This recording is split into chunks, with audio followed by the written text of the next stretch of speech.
हाय दोस्तों, आज हम बात करने वाले हैं अशनीर ग्रोवर के बारे में।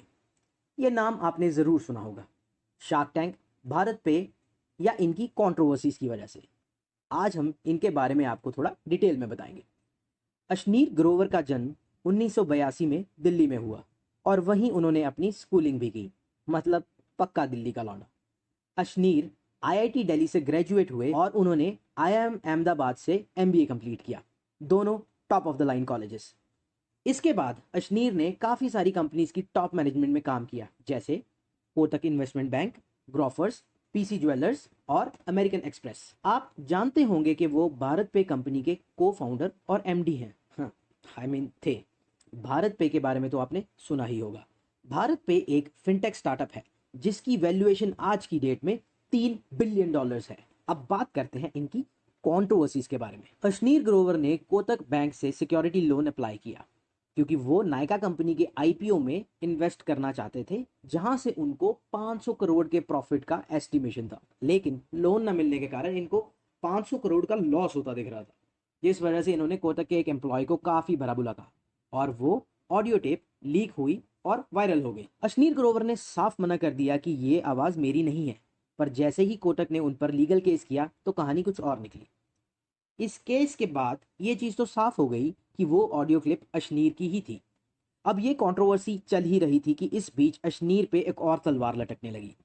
भारत पे में कॉरपोरेट गवर्नेंस का नया इशू इनके नाम से जुड़ गया, जिसके चलते एक सेपरेट इंडिपेंडेंट फर्म को अपॉइंट किया गया, ये चेक करने के लिए कि कंपनी में क्या झोल हुआ है और ये पता किया जाए कि किसकी क्या गलती है और कंपनी को रिपोर्ट किया जाए। इसके बीच अशनीर ग्रोवर और उनकी वाइफ, जो कि इस केस में इन्वॉल्व थी, उन्हें फोर्स्ड लीव दे दी गई। इंडिपेंडेंट एजेंसी ने जो रिपोर्ट बनाई वो भारत पे कंपनी के पास पहुंचने से पहले ही लीक हो जाती है।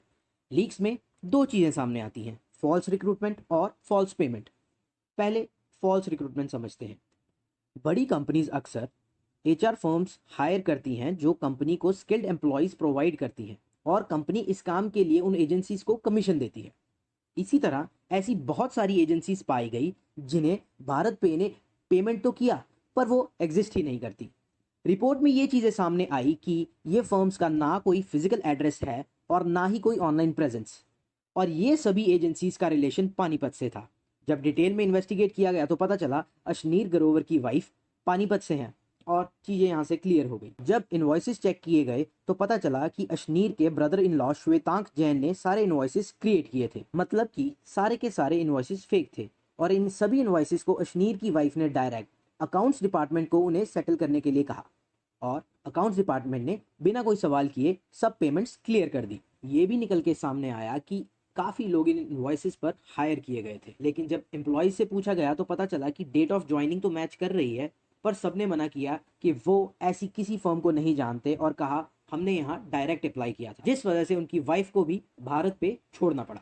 अब बात करते हैं फॉल्स पेमेंट के बारे में। मान लीजिए आप एक मर्चेंट हैं जिसने भारत पे का क्यूआर कोड लगाया है और आपको किसी ने 100 रुपए स्कैन करके पे किए। अब आपके पास तो पूरे 100 रुपए ही आएंगे, लेकिन पता चला कि उन 100 रुपयों को इन्फ्लेट करके बुक्स के अंदर 150 या 200 शो किया गया है और ऐसे ही करोड़ों रुपए बुक्स में जोड़े गए। अशनीर ने अपनी सफाई में कहा कि सब जानते हैं कि कंपनी चलाने में बहुत सारे ऊपर के खर्चे होते हैं जो बुक्स में शो नहीं किए जा सकते। उन खर्चों को निकालने के लिए ही ये सब किया। कहा जा रहा है कि भारत पे के दूसरे को फाउंडर सोहेल समीर, जिन्हें अशनीर ही ऑन बोर्ड लेकर आए थे, उन्होंने इन्वेस्टर्स के साथ मिलकर अशनीर ग्रोवर को बाहर करने का प्लान बनाया।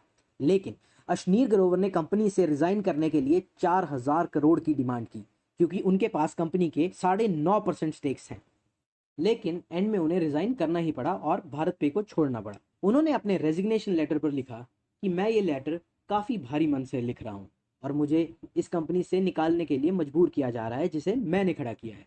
और ये बात सच भी है क्योंकि अशनीर ग्रोवर ने भारत पे में काफ़ी सारे चेंजेस किए हैं। 12% क्लब इन्होंने इंट्रोड्यूस किया, all in one QR, post पे और ऑफिशियल बैंकर लाइसेंस भी अशनीर ग्रोवर ने ही दिलवाया था। अब इतना कुछ हो रहा था तो आरबीआई भी इसमें इन्वॉल्व हुआ, क्योंकि फिनटेक वाली फर्म्स का बैंक्स के साथ बहुत लेन देन चलता है और बैंक्स डायरेक्टली आरबीआई के टच में होते हैं, जिस वजह से इस केस में आरबीआई की भी तेज नज़र है। अब ये देखना है कि आगे क्या होता है, क्या अशनीर ही असली दोषी हैं या असल सच कुछ और ही है। अगर आपको ये वीडियो अच्छी और इन्फॉर्मेटिव लगी तो इस वीडियो को लाइक करें, चैनल को सब्सक्राइब करें और बेल आइकन प्रेस करें। धन्यवाद।